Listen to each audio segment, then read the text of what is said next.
नमस्कार मित्रों, अगर आपको फिल्मी संगीत या फिल्मी गायकी से कोई सरोकार है या संबंध है तो आपको एक बड़ा पुराना गीत सुना होगा बाद में ज़रूर आपने कहीं ना कहीं कि अखियाँ मिला के जिया भरमा के चले नहीं जाना।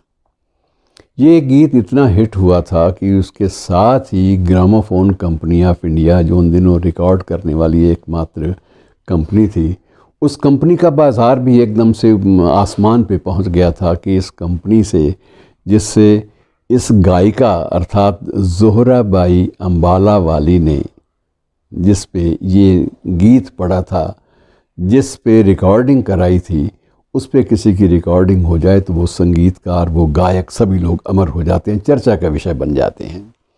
मैं आपको ज़ोहराबाई की दुनिया में ले चलता हूँ। ज़ोहराबाई अम्बाला वाली का नाम इसलिए बढ़ा कि उसका जो मूल क्षेत्र था, जन्म क्षेत्र, वो भी अम्बाला था। अम्बाला अर्थात हरियाणा का एक ज़िला मुख्यालय और एक चर्चित क्षेत्र जहाँ बहुत सारे अन्य चर्चित नाम भी सामने आए। ये बात अलग है कि अब वहाँ अम्बाला का जो वर्तमान जो स्वरूप है उसमें ना तो कोई ज़ोहराबाई को जानता है, ना स्वदेश दीपक को, ना इन लोगों को। भीष्म सानी भी वहाँ बहुत देर पढ़ाते रहे, लेकिन क्योंकि हमने अक्सर अपने कलाकारों को, संगीतकारों को, साहित्यकारों को भुलाने का एक प्रकार से एक मनोवृत्ति बना रखी है, तो हम लोग ज़्यादा याद नहीं रख पाते। फ़िलहाल ज़ोहराबाई अम्बाला वाली पे अम्बाले वाली कहते थे, ज़ोहराबाई अम्बाले वाली, उसकी ये पहचान बन गई थी। उसने इस पहचान को स्वयं बनाया था और इसलिए कि उस शहर से उसको बड़ा लगाव था। वो क्लासिकल सिंगर थी, शास्त्रीय संगीत की गायिका उसको माना जाता था। और उसके बाद हिंदी सिनेमा में 1930 से लेकर 1940 और 50 के दशक तक उसकी धूम रही।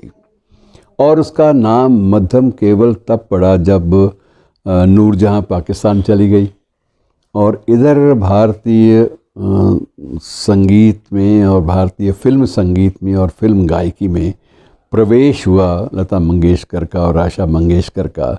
और उनके प्रवेश के साथ ही ये सारी की सारी जो शास्त्रीय गायन की जो परंपरा जो ज़ोहराबाई अम्बाले वाली के साथ थी या उनकी हमजोलियों के साथ थी, वो सारी की सारी एक बार पार्श्व में हाशिए पर सरक गई अपने आप ही। लेकिन हाशिए पर ऐसी सरकी कि उसके बाद हमने कभी याद ही नहीं किया। आज हम बड़े सालों के बाद इसलिए याद करना ज़रूरी समझते हैं कि उसका भी जन्म जो है इसी नवंबर माह की किसी तारीख को हुआ था और उसको याद करना इसलिए भी अच्छा लगता है। और आई दिवाली का पर्व भी है, तो उसका आई दिवाली जो है, ये भी गीत बहुत ही चर्चित रहा था। आँखियाँ मिला के जिया भरमा के, इसके अलावा आई दिवाली एक गीत था जो कि आम आदमी की ज़ुबान पे चढ़ गया था, तो वो भी एक प्रकार से बहुत ही चर्चित रहा था। ये 1944 में रतन फिल्म आई थी, एक रतन नाम की बहुत बहुचर्चित फिल्म थी। उसके सारे गीत ज़ोहराबाई अम्बाले वाली ने गाए थे। और अनमोल घड़ी फिल्म में एक आई थी, अनमोल घड़ी भी नाम तो आपने सुना होगा यदि आपका कोई थोड़ा बहुत सरोकार भारतीय फिल्म संगीत की दुनिया से है। तो उसमें शमशाद बेगम के साथ भी ज़ोहराबाई अम्बाले वाली ने मिलकर गीत गाए थे और जो वो गीत थे वो भी एक प्रकार से बेहद लोकप्रिय रहे थे। तो मित्रों, सबसे बड़ी बात मैं आपको ये बता दूं कि इसका गायन की दुनिया में प्रवेश केवल 13 वर्ष की उम्र में हुआ था, सिर्फ 13 वर्ष की उम्र में। और 13 वर्ष की उम्र में इसका प्रवेश हुआ और उसके बाद निरंतर इसने कभी भी पीछे मुड़ के नहीं देखा। और जब एक समय वह आ गया कि जब उसे अन्य लोकप्रिय हो चुकी गायिकाओं के मुकाबले में काम मिलना भी बंद हो गया और उसके अंतिम दिन बड़े कष्टदायक रहे।